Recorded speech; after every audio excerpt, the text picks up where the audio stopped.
ዓለም ፊንላንድን በኖኪያ የቴክኖሎጂ አብዮት በዓለም ምርጡ ተብሎ በሚታወቀው የትምህርት ሥርዓቷና ለተከታታይ 7 ዓመታት የዓለም ደስተኛዋ ሀገር በመባል በሚሰጣት ክብር ያውቃታል። ከእነዚህ ዓለም አቀፍ ስኬቶች በስተጀርባ ግን ፊንላንድ ለውጭ ሰው ግራ የሚያጋቡና የሚገርሙ ጥልቅ ባህላዊ እውነታዎች አሏት። ፊንላንድ ውስጥ መኖር ከቁሳዊ ሀብት በላይ ትርጉም አለው። ይህች ሀገር ዝምታ እንደ ጥልቅ አክብሮት የሚቆጠርባት፣ ተፈጥሮ ደግሞ እንደ መንፈሳዊ መቅደስ የሚታይባት ልዩ ሀገር ናት። ፊንላንድ ለአንድ እንግዳ ሰው በመጀመሪያ ቀን የሰላም ደሴት ትመስላለች። በሁለተኛው ቀን ግን ከባድ ፈተና ትሆንበታለች። በሰሜን ዋልታ አቅራቢያ የሚገኘው አስገራሚ ቅዝቃዜና ለወራት የሚቆየው ጨለማ ፊንላንዳውያንን ለየት ያለ ማንነት አላብሷቸዋል። ፊንላንድ በሕዝብ ማመላለሻ ውስጥ ከማያውቁት ሰው ጎና ለመቀመጥና የግል ነፃነትን መጠበቅ እንደ ትልቅ የሞራል እሴት የሚወሰድባት፣ የሰው ልጅ ካልተገራ ተፈጥሮ ጋር ተስማምቶ የሚኖርባት ድንቅ ምድር ናት። የዛሬዋ ፊንላንድ ያለፈችበት የታሪክ ጉዞም በከባድ ተጋድሎና በፈተና የተሞላ ነው። በኃያላን ጎረቤቶቿ መካከል ተወጥራ ለዘመናት የማንነት ትግል ስታደርግ የቆየችው ይህች አገር ከሁለተኛው የዓለም ጦርነት በኋላ ከነበረባት የኢኮኖሚ ውድመትና የካሳ ክፍያ ተነስታ ራሷን የገነባችበት መንገድ ለዓለም ትልቅ ተምሳሌት ነው። ዛሬ ላይ የዲሞክራሲ፣ የፕሬስ ነጻነትና የሴቶች እኩልነት ግንባር ቀደም ተሟጋች ሆና ብቅ ያለችው ፊንላንድ ጥንታዊውን የካላቬላ ተረክ ከዘመናዊው ዲጂታል አብዮት ጋር አጣምራ የያዘች ድንቅ ምድር ናት። ፊንላንድ ውስጥ ሲሱ ወይም ውስጣዊ ጽናት የሚለው ቃል ብሔራዊ መታወቂያ ነው። ይህ ቃል ሌሎች ተስፋ በሚቆርጡበት ወቅት ፊንላንዳውያን የሚጠቀሙበትን የማይበገር ወኔ ይገልጻል። ለእንግዳ ሰውም በመጀመሪያ ሳምንት ግራ የሚያጋባው ትልቁ ነገር በፊንላንድ ከተሞች ውስጥ የሚነክሰው የሰከነ ጸጥታ ነው። ሰዎች አላስፈላጊ ወሬ አይወዱም። ዝምታ ለነሱ ባዶነት ሳይሆን የጥልቅ ሐሳብና የሌላውን ሰው መረጋጋት የመጠበቅ መግለጫ ነው። ይህች አገር የፈጠራ የትሕትናና የጥንካሬ ድብልቅ ናት። ተፈጥሮን ከቴክኖሎጂ ጋር አጣጥሞ የመኖር ጥበቧም በዓለም ላይ ለየት ያለች አገር ያደርጋታል። ጤና ይስጥልን ውድ የቻናላችን ቤተሰቦች እንደምናላችሁ። በዚህ ዝግጅት ስለ ሰሜናዊ አውሮፓዊቷ ድንቅ ምድር ፊንላንድ ታሪኳና ባህሏን በዝርዝር እንመለከታለን። እስከ ዝግጅታችን ፍጻሜ ድረስ አብራችሁን ቆዩ።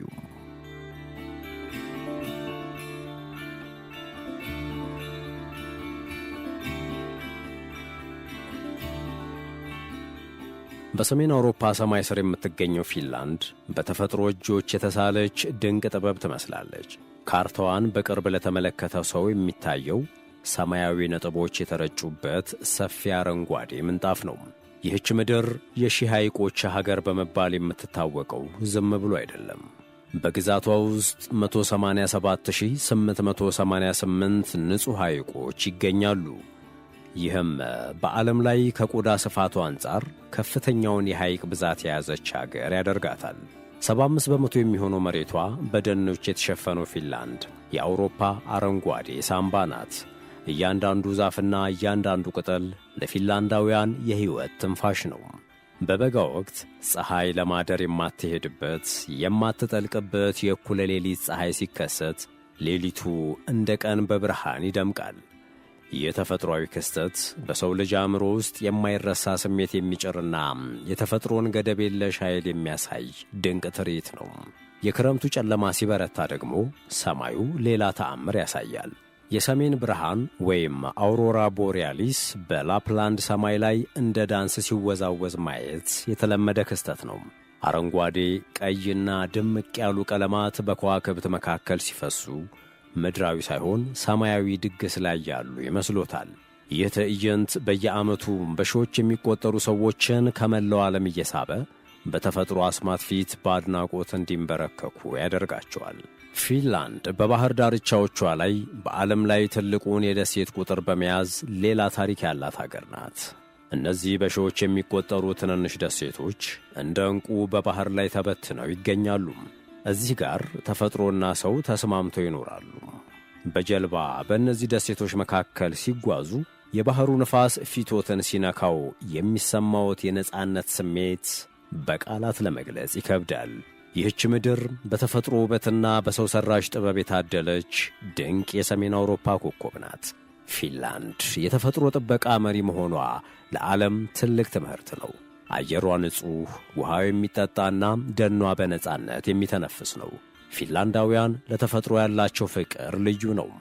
ጫካ ውስጥ መራመድ ለነሱ የመንፈስ ሕክምና ነው። ይህ ለተፈጥሮ ያላቸው ጥልቅ አክብሮት ነው ሀገሪቱን ለአረንጓዴ ልማትና ለዘላቂ ሕይወት ቀዳሚ ተሟጋች ያደረጋት። ተፈጥሮ ለፊንላንዳውያን መዝናኛ ብቻ ሳይሆን የማንነታቸውና የሕልውናቸው መሠረት ነው።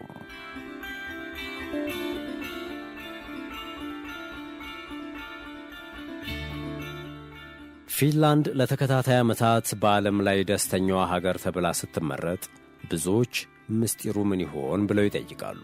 ደስታቸው ግን ከግዙፍ ሕንፃዎች ወይም ከድምቀት የመጣ አይደለም።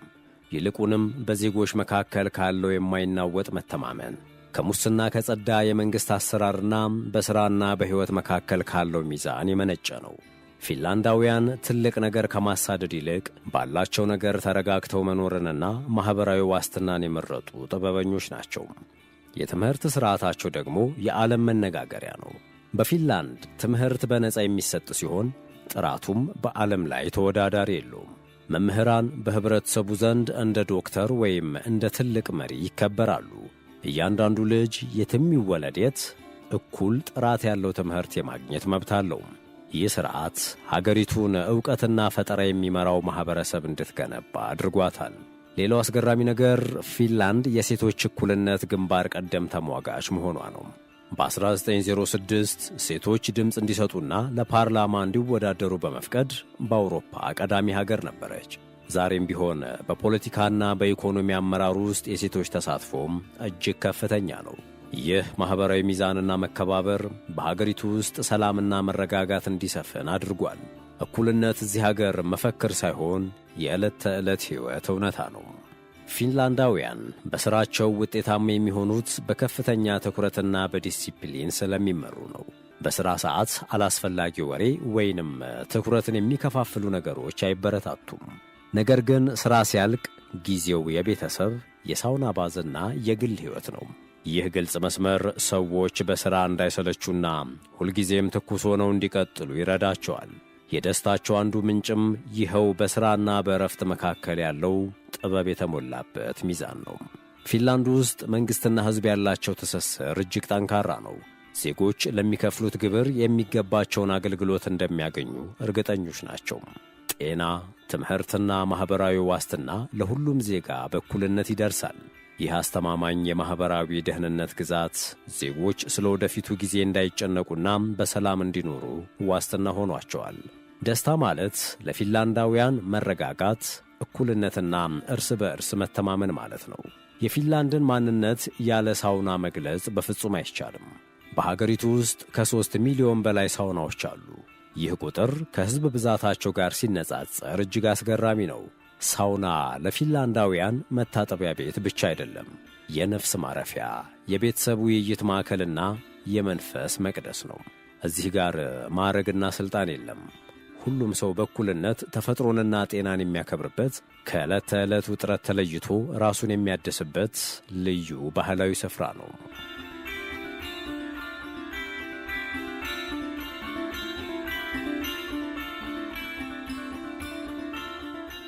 ሌላው የፊንላንድ ትልቁ መታወቂያ ሲሱ የተባለው ቃል ነው።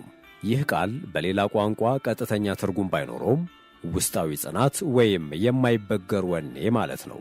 ፊንላንዳውያን በታሪካቸው ያጋጠሟቸውን ጦርነቶችና አስቸጋሪ የአየር ንብረቶችን እንዲቋቋሙ የረዳቸው ይህ የውስጥ ኃይላቸው ነው። ተስፋ በሚቆረጥበት ሰዓት ፊንላንዳዊ ሲሱን ጠርቶ ጉዞውን ይቀጥላል።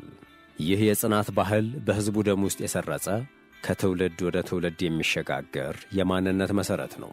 ፊንላንድ በምግብ ባህሏ የሰሜኑን ዓለም ትክክለኛ ጣዕም ለዓለም ታስተዋውቃለች።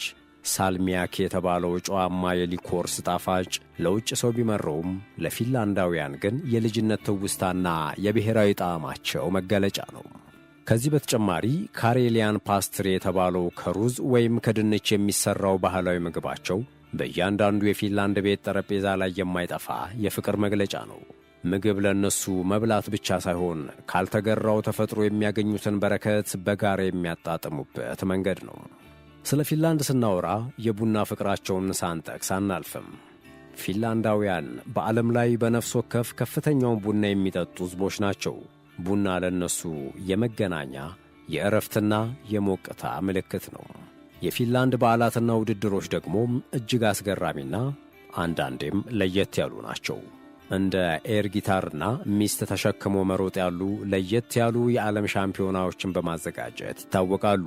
ይህ የሚያሳየው ፊንላንዳውያን ዝምተኛና ቁጥብ ቢመስሉም ውስጣቸው ግን የጨዋታና የደስታ መንፈስ እንዳለ ነው። ይህ የሥራና የጨዋታ ሚዛን አገሪቱን ዜጎቿ በደስታና በምቾት የሚኖሩባት ምድር አድርጓታል። ዝምታ በፊንላንድ ባህል ውስጥ ትልቅ ቦታ አለው። ሰዎች አላስፈላጊ ወሬ አያወሩም። ዝምታ ማለት ለነሱ የሌላውን ሰው መረጋጋት ማክበር ነው። አንድ ሰው በዝምታ ከተቀመጠም ግዴለሽ ስለሆነ ሳይሆን የራሱንና የሌላውን ሰው ነጻነት እያከበረ ስለሆነ ነው። ይህ ጥልቅ መከባበርና ግልጽነት ሀገሪቱን ከግርግርና ካልተጠበቁ ግጭቶች ይጠብቃታል። ፊንላንዳውያን የሚናገሩት የሚሉትን ሲያውቁ ብቻ ነው። ይህም ንግግራቸው ክብደትና እውነት እንዲኖሩ ያደርጋል።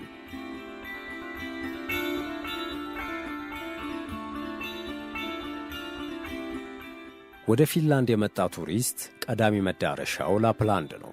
ይህች ግዛት የገና አባት ይፋዊ መኖሪያ ተደርጋም በዓለም አቀፍ ደረጃ ትታወቃለች። በሮቫኒየሚ ከተማ የሚገኘውን የገና አባትን ቢሮ መጎብኘትና ከእሱ ጋር ፎቶ መነሳት የብዙዎች የልጅነት ሕልም ነው። እዚህ ጋር ተረትና እውነታ ተቀላቅለው ይታያሉ። ዓመቱን ሙሉ በበረዶ በሚሸፈነው በዚህ አስማታዊ ስፍራ የገና መንፈስ በየቀኑ ይነግሣል። በላፕላንድ የሚደረጉ ጉዞዎች በደስታና በግርምት የተሞሉ ናቸው። በአጋዘኖች ወይም በታማኞቹ ሃስኪ ውሾች በሚሳቡ በረዶ ተንሸራታቾች ላይ ሆነው በጫካዎች መካከል ሲጓዙ ወደ ሌላ ዓለም ይሄዱ ይመስሎታል። የሰሜኑ ዋልታ ቅዝቃዜ ቢኖርም የሰዎቹ እንግዳ ተቀባይነትና የተፈጥሮ አስደናቂ ውበት ልብን የሚያሞቅ ነው። ላፕላንድ ለተፈጥሮ አፍቃሪዎችና ለጀብደኞች እውነተኛ ገነት ናት። ስለ ውበትና ፍቅር ስናወራ ደግሞ ፊንላንዳውያን ውበት ያለው በውስጥ ማንነት ነው ብለው ያምናሉ። የፊንላንድ ሴቶችም ሆኑ ወንዶች በተፈጥሯዊ ውበት ላይ የተመሠረተ እይታ አላቸው። ከመጠን ያለፈ ሜካፕ ወይም ሰው ሠራሽ ጌጣጌጥ እዚህ ቦታ የለውም። ፍቅር ለእነሱ በቃላት ብዛት የሚገለጽ ሳይሆን በተግባርና በታማኝነት የሚረጋገጥ ጽኑ ስሜት ነው። አንድ ፊንላንዳዊ አፈቅርሻለሁ ካለ ያንን ቃል የተናገረው ደግሞ ደጋግሞ አስቦበትና ለቃሉ ዋጋ ለመክፈል ተዘጋጅቶ መሆኑን እርግጠኛ መሆን ይቻላል። የፍቅር መግለጫቸውም ቢሆን ልክ እንደ አየር ንብረታቸው ረጋ ያለና የሰከነ ነው። በሐይቆች ዳርቻ በእጅ ተያይዞ በዝምታ መራመድ፣ አብሮ ሳውና ውስጥ መቆየትና በተፈጥሮ መካከል ጊዜ ማሳለፍ ትልቁ የፍቅር መግለጫቸው ነው። በፊንላንድ ባህል ውስጥ ፍቅር ማለት አብሮ ዝም ማለት መቻል ነው ይባላል።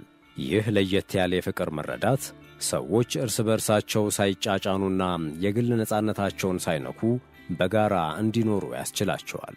ውበት ማለት ለነሱ ንጽሕና፣ ቅንነትና ከተፈጥሮ ጋር መግባባት ነው። ፊንላንድ በዓለም ላይ ካሉ አስተማማኝና የዳበረ ቴክኖሎጂ ካላቸው አገራት ተርታ ትሰለፋለች። ሆኖም ይህ ቴክኖሎጂ ከተፈጥሮ ጋር አይጋጭም። እንደ ማዴ ኢን ፊንላንድ ያሉ ምርቶች የጥራት የጥንካሬና የፈጠራ መለኪያ ናቸው። ፊንላንድ ትንሿ ግዙፍ የቴክኖሎጂ ማዕከል ናት። በቴክኖሎጂ ረገድ እንደ ኖኪያ ያሉ የዓለምን ግንኙነት የቀየሩ ድርጅቶች መፍለቂያ ከመሆኗ ባለፈ ዛሬ በጨዋታ ሶፍትዌር እንደ አንግሪ በርድስ ያሉ ዓለም አቀፍ ስኬቶችን አስመዝግባለች። የፊንላንድ ኢኮኖሚ የቆመው በታማኝነት በፈጠራና በከፍተኛ የሥራ ዲሲፕሊን ላይ ነው። ግብር መክፈል እዚህ ሀገር እንደ ግዴታ ሳይሆን ለጋራ ብልጽግና እንደሚደረግ መዋጮ ስለሚቆጠር መንግሥትና ሕዝብ ያላቸው የኢኮኖሚ ትስስር እጅግ ጠንካራና ምሳሌያዊ ነው። ከከፍተኛ ቴክኖሎጂ እስከ ታዳሽ ኃይል ድረስ ያላት የበላይነት የሚደነቅ ነው። ይህ ምጥቀቷና ሀብቷ የመነጨው ደግሞ በዜጎቿ የሥራ ዲሲፕሊን፣ በትምህርት ጥራትና በፈጠራ ጥበብ ነው።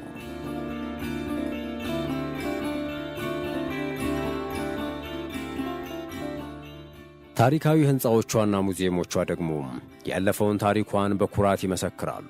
ዋና ከተማዋ ሄልሲንኪ የዘመናዊ ዲዛይንና የታሪክ ድብልቅ መገለጫ ናት። ከተማዋ በባህር ዳርቻ ላይ የተቆረቆረች በመሆኗ የባህሩ ድባብና የሕንፃዎቹ ውበት ልዩ ድምቀት ይሰጣታል። እያንዳንዱ ከተማ፣ እያንዳንዱ መንደር የራሱ የሆነ ትረካና ለየት ያለ የሰሜን አውሮፓ ድባብ አለው። በጥቅሉ ፊንላንድን መጎብኘት ማለት ሥርዓትን ከነጻነት ጋር አጣጥሞ የመኖር ጥበብን መረዳት ማለት ነው። ይህች አገር በተቃራኒ እውነታዎች የተሞላች ናት። የፍጥነትና የዝምታ፣ የከፍተኛ ቴክኖሎጂና የጥንታዊ ተፈጥሮ። እነዚህ ሁሉ እሴቶች ተደምረው ነው ፊንላንድን ዛሬ ለዓለም የምታስፈልግ የኢኮኖሚ፣ የትምህርትና የዲሞክራሲ ምሰሶ ያደረጓት። የፊንላንድ ጉዞአችንን ስናጠናቀቅ የምንረዳው ትልቁ ቁም ነገር እድገትና ሀብት የሚመጣው ከተፈጥሮ ጋር ተስማምቶ በመኖርና በሰው ሀብት ላይ መዋለ ነዋይ በማፍሰስ መሆኑን ነው። ይህች በበረዶ የተሸፈነች አገር ጽናት ካለ ማንኛውንም ፈተና ማለፍ እንደሚቻል ለዓለም አስተምራለች። ሲሱ ተስፋ በቆረጡበት ሰዓት እንዴት ዳግም መነሳት እንደሚቻል የሚያሳይ ሕያው ምስክር ነው። ፊንላንድ የደስታ ምስጢሯ በውስጥ ሰላም፣ በእኩልነትና በመተማመን ላይ የተመሠረተ መሆኑንም ታሳያለች። ትልቅ ነገር ከማሳደድ ይልቅ ንጹሕ አየር መተንፈስ፣ በዝምታ ውስጥ ራስን ማግኘትና ለጎረቤት ክብር መስጠት የሰው ልጅን ሕይወት እንዴት ትርጉም እንደሚያላብሱት ትልቅ ተሞክሮ የምንቀስምባት አገር ናት። ፊንላንድን መጎብኘት ወይም ታሪኳን ማወቅ ስለ ነገው ዓለም ብሩህ ተስፋ እንዲኖረን ያደርጋል። ይህች በሰሜን ዋልታ አቅራቢያ የምትገኝ የሰላም ደሴት ለሰው ልጅ ልማትና ለተፈጥሮ ጥበቃ አርያ ሆና ትቀጥላለች። እኛም ከዚህች ድንቅ ሀገር የምንወስደው ትልቁ ትምህርት ውስጣዊ ጥንካሬና ትሕትና ለማንኛውም ስኬት ቁልፍ መሆናቸውን ነው። ውድ የቻናላችን ቤተሰቦች ስለ ሰሜን አውሮፓዊቷ ኮከብ ፊንላንድ ያዘጋጀነው ልዩ ፕሮግራም ይህንን ይመስል ነበር። ከዝግጅቱ ጥሩ መረጃና ግንዛቤ እንዳገኛችሁ ተስፋ እናደርጋለን። የቀረበውን መረጃ ከወደዳችሁት ላይክ በማድረግና ለሌሎች እንዲደርስ በማጋራት አብራችሁን እንድትሆኑ እንጋብዛለን። ስለ ተከታተላችሁን ከልብ አመሰገንን። በሌላ አስደናቂ ዝግጅት እስከምንገናኝ ድረስ የፊንላንዶች ሲሱ ወይም የማይበገር ጽናት ለሁላችሁም ይሁን።